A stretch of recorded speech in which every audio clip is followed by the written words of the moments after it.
Hey, what's up, guys? I'm Jackson. Welcome back to the channel. Today we're reacting to Army Rangers Smoke Some Crips by Pop Media. Media, I think. It's the name of the channel. I saw this and I was like, I've never heard this before. Apparently, there was a time where a group of Army Rangers came together to fight off and some the Crips, the gang members, and I was like, did that really happen? And I didn't really look it up. I looked up to see if the thing happened and is a real situation that happened. And I was like, huh. Okay, that seems extremely interesting, so I wanted to react to it, so that's what we're here to do today, guys. You guys know what to do. If you enjoy it, make sure to give it a thumbs up. Let me know your thoughts down below, but let's get into it. Saturday, September 23rd, 1989.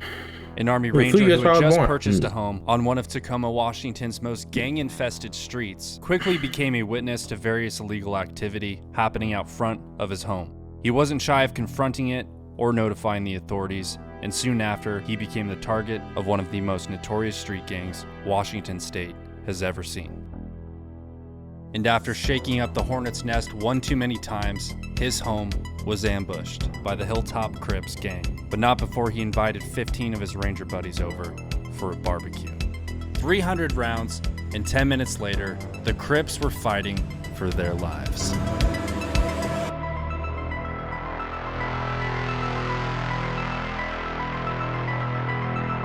Yeah, that's gangs, unfortunately.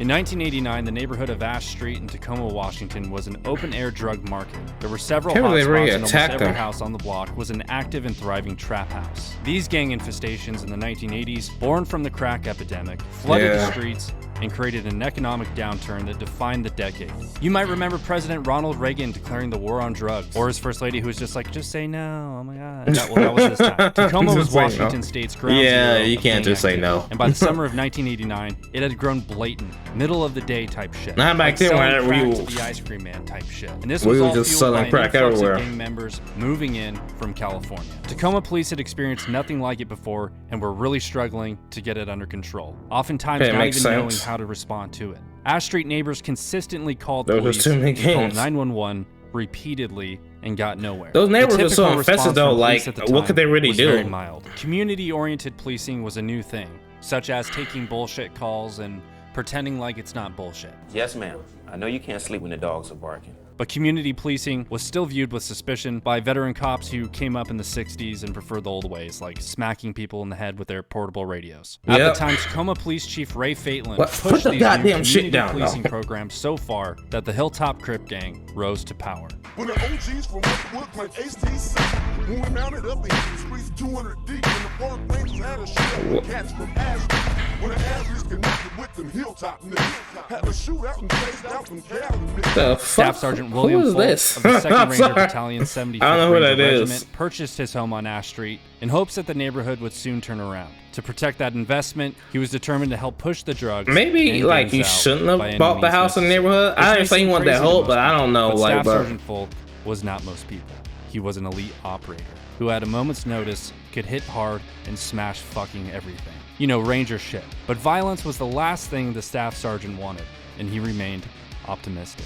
In the summer of 1989, Folk returned from December deployment. He didn't come here looking for a fight. To find the neighborhood worse than when he left. Along with other neighbors who were honest, hardworking people, he formed a neighborhood group that pressed police, demanding action. The neighbors started making signs, protesting, and taking pictures of the drug dealers. Even as the tension on Ash Street rose, Chief Faitlin made a decision he would later regret. Hamstrung by budget constraints and desperately short on the patrol side, he shifted 4 of 6 officers away from the Hilltop Crime Management Team to launch a community policing pilot project. The neighbors on Ash Street reacted with dismay. Under fire from citizens and the city council, a local Tribune covered that seems like a stupid ass move efforts by Ash Street neighbors to monitor the drug activity themselves.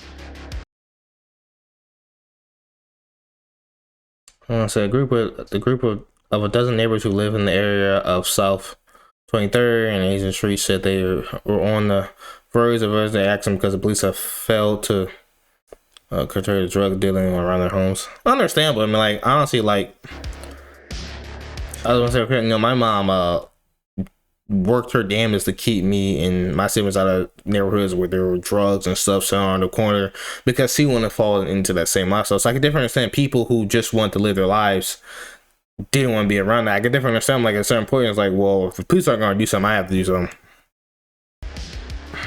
After the News Tribune piece, drug traffic on Ash Street slowed, but only so much. Staff Sergeant Folk was used to seeing more than 100 cars pass through his block on any given day, and after the story appeared, it was down to 20 cars. Folk decided to install a video camera in his upstairs window. Damn, 100 cars? That's he organized fucking a crazy. neighborhood barbecue as a show of public unity, set for 3 p.m. Saturday, September 23rd. He invited neighbors, friends, ranger buddies, and thought nothing more of it. The day of the barbecue, a group of Hilltop Crip gangbangers acknowledged Folk outside of his residence and gave him the gun finger.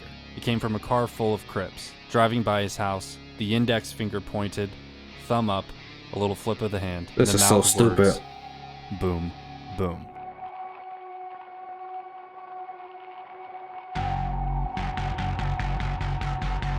In Los Angeles, crash active authority taking on foreign property from the party.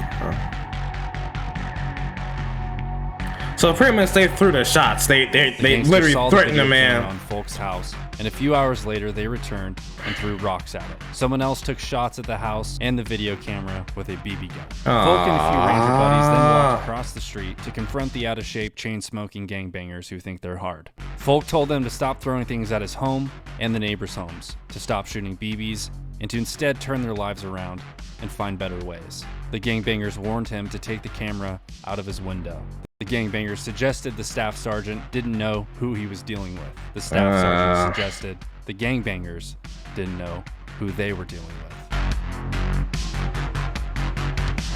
They then told him, "Your history, bitch," and told him they were going to burn his house down. Is that actually what they said? As soon as the sun goes down. Folk decided to walk away, and before he returned to his home, he overheard one of the Crips stating, "I'm going to shoot that army son of a bitch." Folk then walked inside his house. He picked up his telephone, called some more of his ranger buddies from the 2nd Ranger Battalion, and invited them over. Do they all live in the same area? Suggesting it wouldn't hurt if they came armed. Translation, bring your own bullets. Hey guys, let's have a barbecue. Okay, well, yeah, what are we gonna smoke? Just some Awesome. Bits, damn it. Like pretty slow. Oh my god, sorry. I was doing. Oh my god.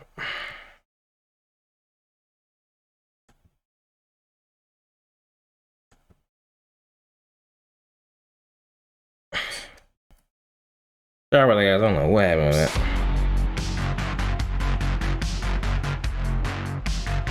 that. All this could have been avoided. This is including stupid. the few rangers who were already at the barbecue and the rangers called. The total of rangers grew to 15. Folk told them to bring personal weapons and whatever else they had. They came armed to the teeth with handguns, shotguns, and rifles. Folk was armed with a Browning 9mm and a Colt Python 357 Magnum. Fucking Magnum. Who's the gangster now, bitch? Over a couple beers, Folk pitched to his buddies a defensive operation of his home. Stake out locations and wait. No first moves. If police come, disarm immediately, cooperate, and assist. And all of his buddies joyfully agreed and were fucking down. They thought maybe nothing will happen, but if it does, zero tolerance for dudes shooting gats and smoking Swisher Sweets. As the sun went down, the Rangers dispersed into their defensive positions, alert and observant of any and all activity inside and outside the perimeter of the house. A few hours had passed as the Rangers held their positions. One Ranger observed a vehicle approaching in the distance at a slow rate of speed, at which point the vehicle shut off its headlights. Folk, with his Magnum in hand, returned the favor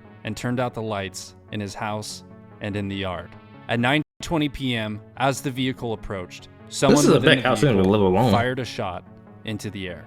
The house was now taking fire from the rear, where, according to police reports, small caliber automatic gunfire was heard. The Rangers opened a shit ton of fire, but so did the Hilltop Crips. One of the Rangers, William Edwards, was posted on the front porch. When the shooting started, he hit the ground as a bullet slammed into the wall beside him. He and other Rangers returned fire, seeing figures running amongst parked cars on the other side of the street. Ranger Russell Nolte, posted in the backyard, crawled forward as a shot hit the back of the house 3 feet over his head. Ranger Burr Settles was posted upstairs. I was gonna say, I think this is like so stupid. Not on the Rangers part, but just on the Crip, like. One of the reasons why I hate games like all this stuff, like they're literally having, like, I understand Rangers defend themselves when they should, but like this, the fact that there's just a shootout happened just right across the street, you know, it's just ridiculous to me. And I've always found the gang shit just ridiculous and all this ridiculous, you know, like it's just stupid because this is unnecessary and this shouldn't have happened. Like this man shouldn't have had to like have a fucking shootout out from his house because the gangsters didn't like that he put a camera in his house, and because he was trying to change things because he didn't want to walk outside and see drugs every goddamn where and people strung out. Like it's bullshit, you know what I mean? And right, honestly, the cops or the military, somebody shouldn't. I mean, I guess they are military, they're Army Rangers, but like, what was he still active? Well, I guess like they should have brought in, you know, some proper forces to really deal with this. He shouldn't have had to do this in the first place, in my opinion. And it's just crazy that he even had to, that this even had to happen.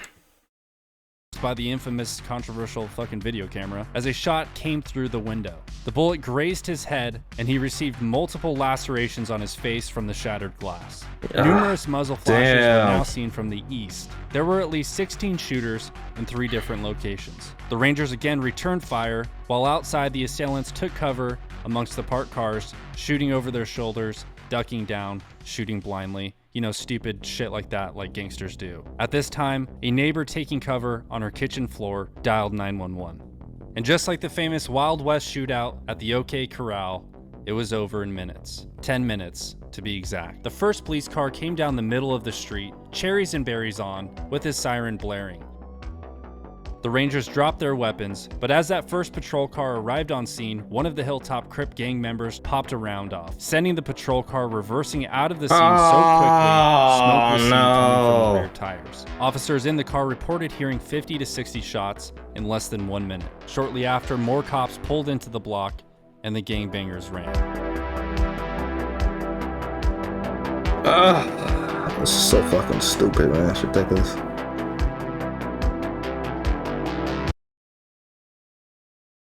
What? Okay, sorry about that, guys. You see the ad thing pop up.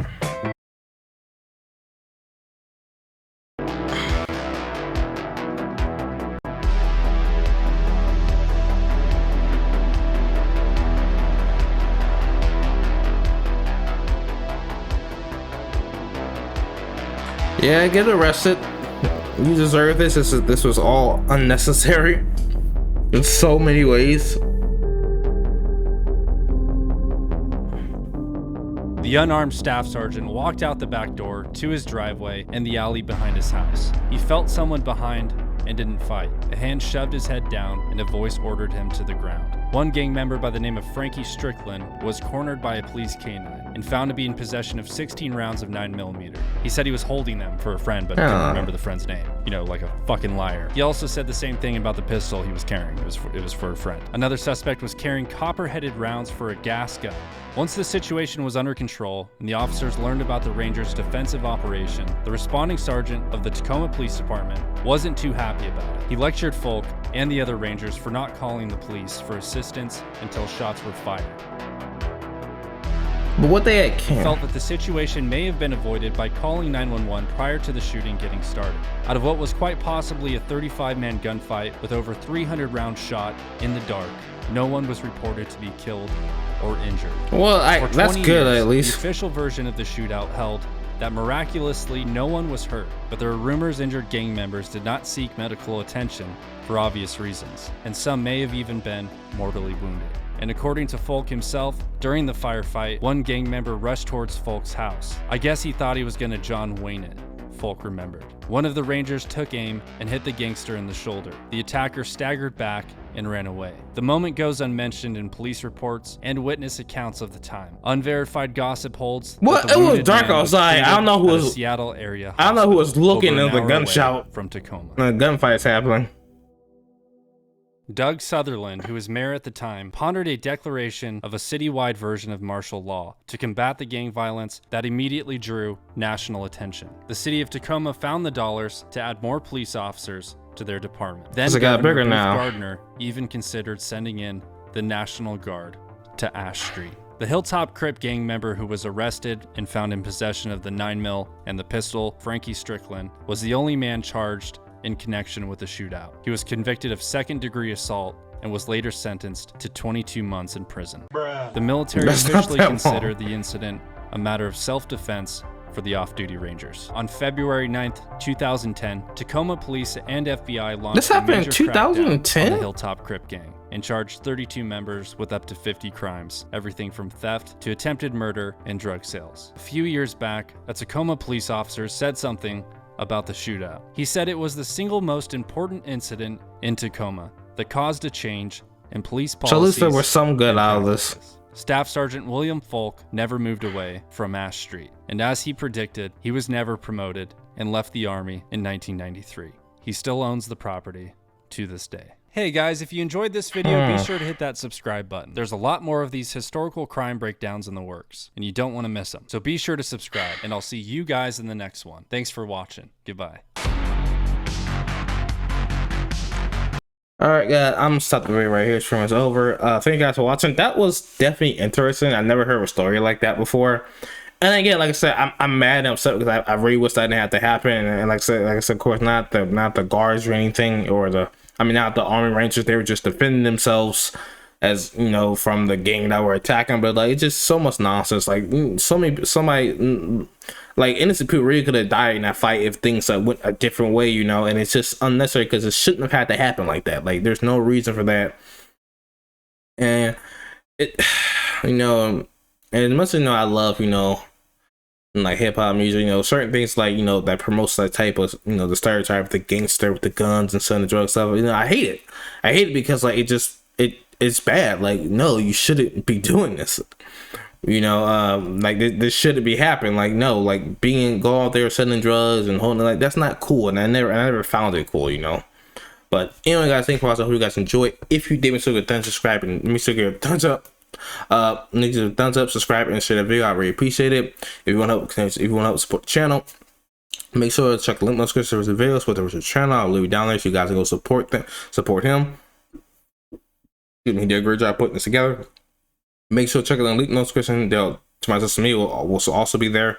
And make sure to let me your thoughts on the comments. We take the video, we take my reaction, what are your opinions on it, you know. Let me know how you feel. Like, I'm happy they weren't charged or anything because they were just defending themselves, and that there actually was some good that came out of it because it changed the policing.